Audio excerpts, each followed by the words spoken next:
You are now entering the Marauder Sanctum. Hello and welcome to the Marauder Sanctum. My name is Ian, your humble curator and proprietor. I'm someone who grew up during the WBCW transition period, but prior to that, I myself tuned into their Saturday morning and after school block of programming known as Kids WB. By the way, is it just me, but it feels like a crime that Saturday morning cartoons are no longer a thing. I know that we have Cartoon Network and Boomerang where they show cartoons all around the clock, but it still feels like this generation will be missing something. Anyway, my mom was a fan of Charmed and Seventh Heaven. That show bored the hell out of me. And I never had a good feeling about the dad on that show, and now we know why. If you don't, go ahead and look that up. I suggest you use Incognito. I decided to take a look back at some of the shows that made the switch during the network's rebranding.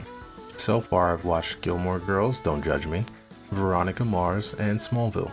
We are all familiar with the CW formula of love triangles, attractive people, and PG-13 sex scenes. Yes, Vampire Diaries, I am looking at you. I'd like for you guys to take a trip with me in the Wayback Machine to a simpler time, where you're wearing stonewashed jeans and Avril Lavigne Happy Ending is on the radio. And What a Girl Wants starring Amanda Bynes is in the movie theater. Smallville is playing on the TV behind you while you and your friends make a zine. Too specific? Fine, the year is 2003. One Tree Hill takes place in a small town where two brothers from different sides of the tracks interact for the first time when the eldest son, Lucas, decides to join the basketball team, and the other son, Nathan, feels threatened by this. And ladies and gentlemen, we have a premise. By the way, if they made this show today, one of the sons would definitely be biracial. They could probably squeeze out another 2 seasons. As for a plot, the show doesn't really have one. Most of the show is these two brothers getting pep talks from people in their lives. Kinda like The Flash. Run, Barry. Run. And side characters being cartoonish versions of real life stereotypes.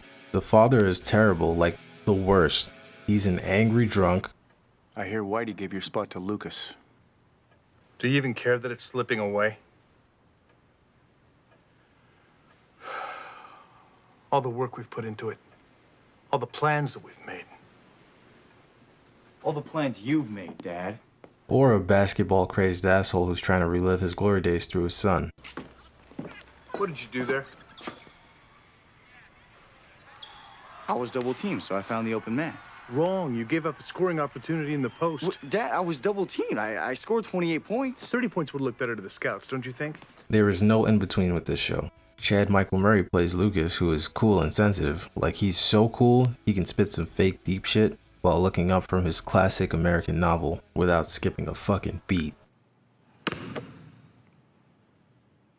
What do you say? I say those people that pray here are wasting their time. God doesn't watch sports. And so sensitive, he throws things and knocks books off desks. I can't change the fact this kid exists. If I could, I would. The truth is, I told Karen I'd take care of it. But she...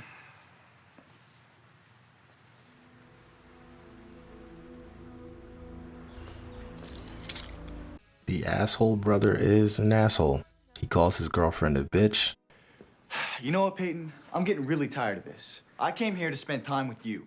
Yeah, me and half the team. Whatever. You know what? You want to be a bitch? That's cool. Just sit in your closet, listen to your loser rock, and I'll see you tomorrow. How about you don't see me tomorrow? It's fine by me. Like, I don't have other options. And goes out of his way to make his brother uncomfortable. Yes, Nathan. I can describe Lucas in one word. Bastard. All right.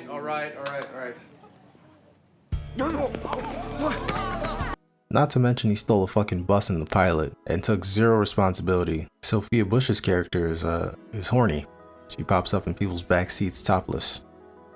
And doesn't get arrested. I mean, these stereotypes are fucking stewed to perfection. Paige, the focal point of the love triangle between the two brothers, is running red lights because her mom died in a car accident. Chad Michael Murray's character is so deep he decides to hop in the car with her. I get that it's a metaphorical gesture, but bitch, you are really gonna die. Or kill someone. I know it's a small town, but where are the police? The rest of the characters seemingly only exist to give the main characters sage advice. This show is written in a way if you paid at least a little attention to plot or story structure, you can tell what's going to happen 5 episodes from now. Maybe even call what's going to happen in the next season. If you're smart enough to realize every episode of Power Rangers is the same, you'd see these telegraphed story elements too. Another thing that this show has in common with Power Rangers is between the formulaic story is interspliced character moments that give you nuggets of values that these characters hold dear. It turns out that the channel hasn't changed that much after all these years. There's still love triangles, attractive 20-somethings, and PG-13 sex. These things are a part of the channel's foundation that the forefathers left for us, and we shouldn't veer from it whatsoever. And with all that being said, I'll be damned if I don't say it sucked me in. It got me. Gotcha, bitch! I guess because I live in a big city and spend my days avoiding other people's problems and eye contact, it wasn't hard to get sucked into this small town drama. Sure, I roll my eyes at the story tropes that are prevalent in shows like these, but the character moments almost make it worth it. I'm currently approaching the end of the first season, and while I may fall off of the show in the future, I don't regret watching it. I give One Tree Hill a 6 out of 10. Thanks for watching. Please like, share, and subscribe. It helps my channel grow. And don't forget to watch your step on the way out of the sanctum.